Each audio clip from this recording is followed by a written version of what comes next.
Thank you very much for coming. My name is Marc Muher. I'm giving this presentation. Current title is Using IR Skills to Learn About the Brain. I may have called it Hack Your Brain too. It was the best I could come up with. So thank you. Let's see, a little bit about me. Why am I qualified to come up here and say anything? I'm really not, but I do have a couple of qualifications. I have a master's in social work, a master's in cybersecurity. I have a lot of unearned confidence, and I have a CISSP. So, you know, that kind of explains the whole deal. Oh, sorry.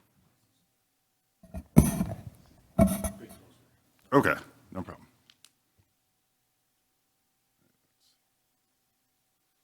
Okay, and why am I giving this talk? Honestly, look, the world is kind of crappy right now. There's a lot of stuff going around. I mean, I'm speaking for myself, but I feel like we could all use a little bit of patience sometimes. Is this better? Okay. Also, I'm getting CUs for doing this, so it's just a never-ending battle. So, okay, so the basics. So the PICERL response framework. It's, you know, the basic framework we all learned about. You know, it's in every book. It's in everything. You know, it involves 6 stages.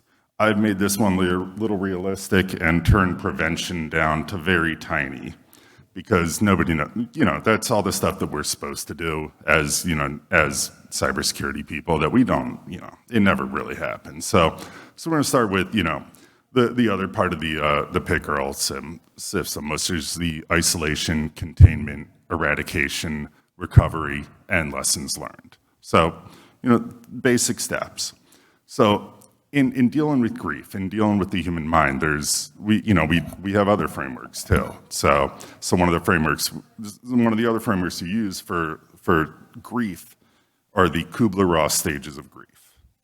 So 5 stages here, and frankly, if you thought that IT had bad acronyms, look at DABDA.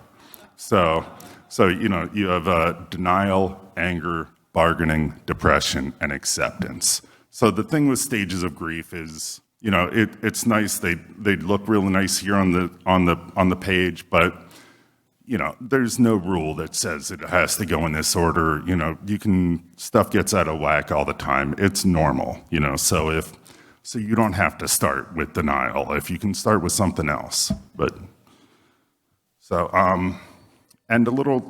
And here's a little bit more just about grief in general, because we say grief, you know, and that's a big word, and you know, and like many things, you know, it's a word that needs a real definition. So we're talking about the causes of grief, the causes of loss. You know, we're talking death of someone important to you. And I just want to put here, that means important to you, not important to other people, because, you know, a loss is a loss.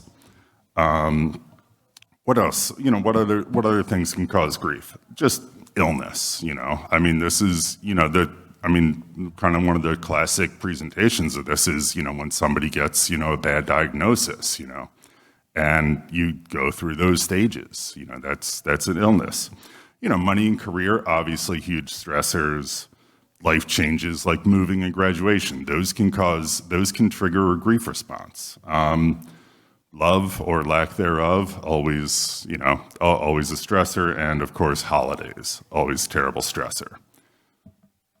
But, you know, there's normal grief and when there's time to get help. And I do want to make sure that, you know, we clarify when people need to get help.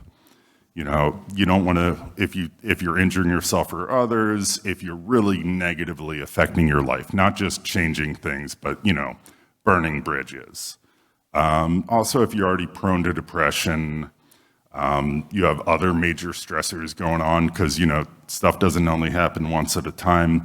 And also if this goes on for a really long amount of time, like we're not talking a week, you know, of going through this, we're talking months, we're talking year. I mean, a really long amount of time.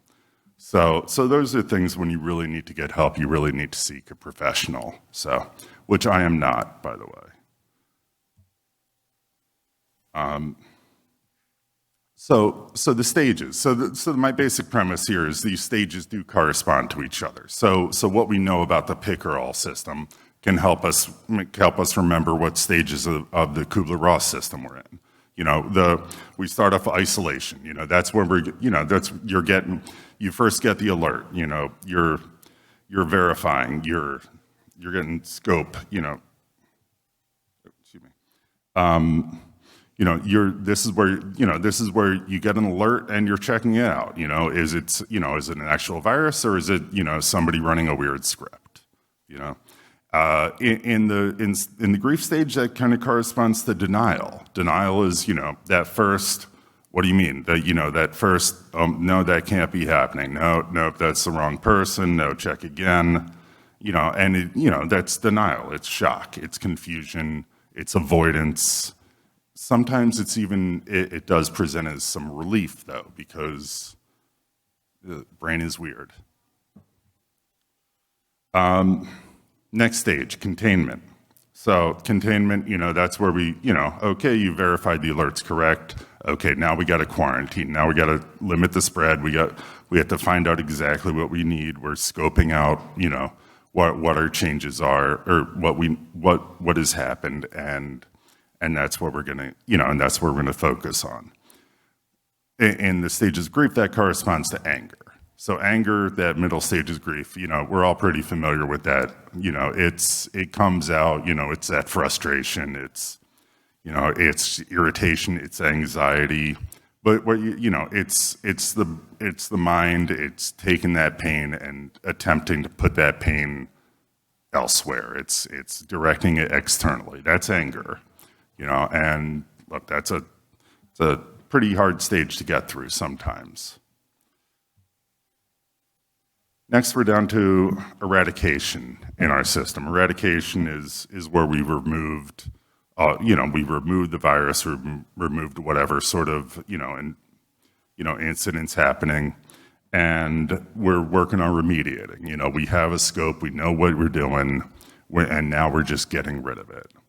So that kind of corresponds to depression in the Kubler-Ross stage, where the depression, where the eradication, where you're doing something, but you're really just kind of trying to maintain the status quo. So the depression, it's the same thing. You're in that stage of helplessness. You're overwhelmed. There's hostility here, and sometimes there's running, because again, the brain's trying to avoid that pain. It's trying to move on. So then next is the recovery stage of the PICERL system. And that's where you're getting back to prod. You're getting people working again. Computers working. Whatever the business is ongoing. So and that's just what you're trying to do is get back there, and that corresponds to bargaining. There's a bargaining stage to the stages of grief, and again, you're making deals. You're making deals with yourself. You're making deals. You're trying to figure out a way around this. Your brain is trying to process this. You're trying to find alternatives. You're getting a second opinion. You're trying to find meaning in it all. You're trying to find what it does, what it means. Then finally, we have lessons learned. The other part of the PICERL thing that most people just avoid because you get too busy. But lessons learned, that's where you're like, okay, this is what happened. How are we going to stop it from happening again? What do we learn? What improvements can we make? Do we need a new antivirus? Do we need to make sure that we're vulnerability scanning? Something like that. You're making improvements, and you're trying to avoid going through this again. And that's where you get to acceptance in the stages of grief. That's where you kind of make peace at some stage, at some point with the grief. You're creating a plan for the future. You're creating realistic options. You're moving forward, but with full knowledge that you're dealing with that grief. So what does this all help us? I kind of talked about it, but we do have to, we do have to deal with this, both with ourselves and other people. So kind of, there's at different stages of the grief process, the person is more or less, is more receptive to certain talks. So as you go down the stages of denial, anger, bargaining, depression, and acceptance, you're going to change what you can do. At first, you're only going to be able to listen. You're going to be able to be like, man, that's really tough. That's tough. Whatever you say to somebody who's going through grief, however you're dealing with it yourself too. So, and listening and info, and as the person kind of gets into that bargaining stage, gets into in the depression stage where they've gained a little perspective, and that's where they really need the emotional support. That's where, and this goes for yourself too. I mean, you need to know yourself that's where you're going to need some emotional support.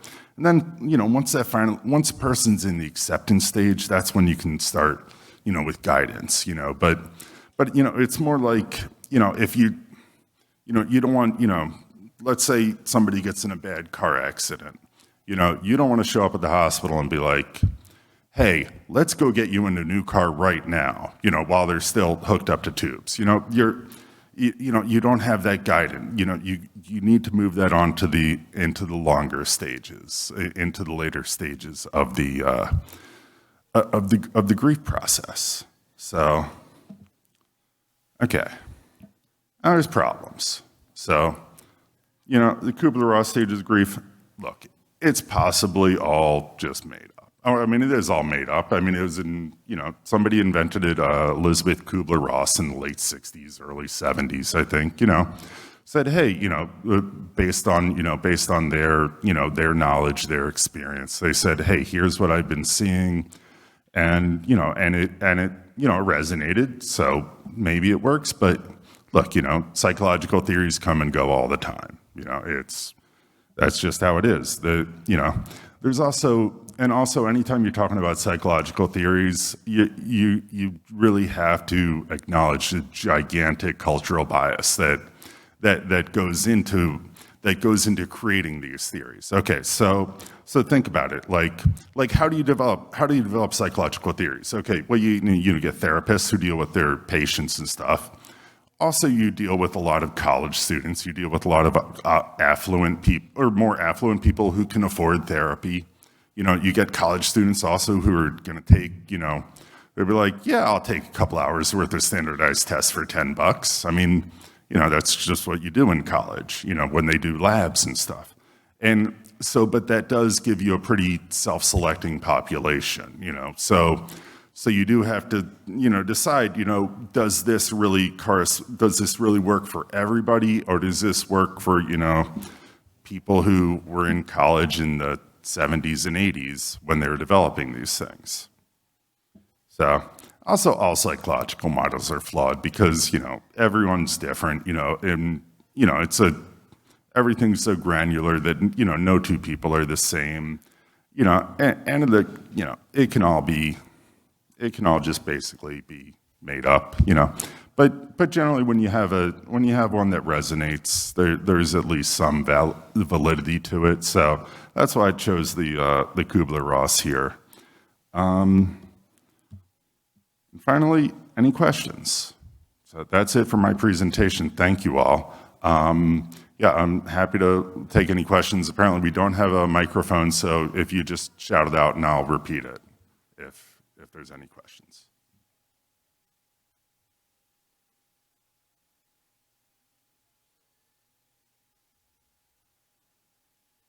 Cool, awesome. Hey, everybody, thank you very much for coming and listening to me. I do appreciate getting this idea that's been in my head, getting it out of here and into, everybody else's heads. So thank you all.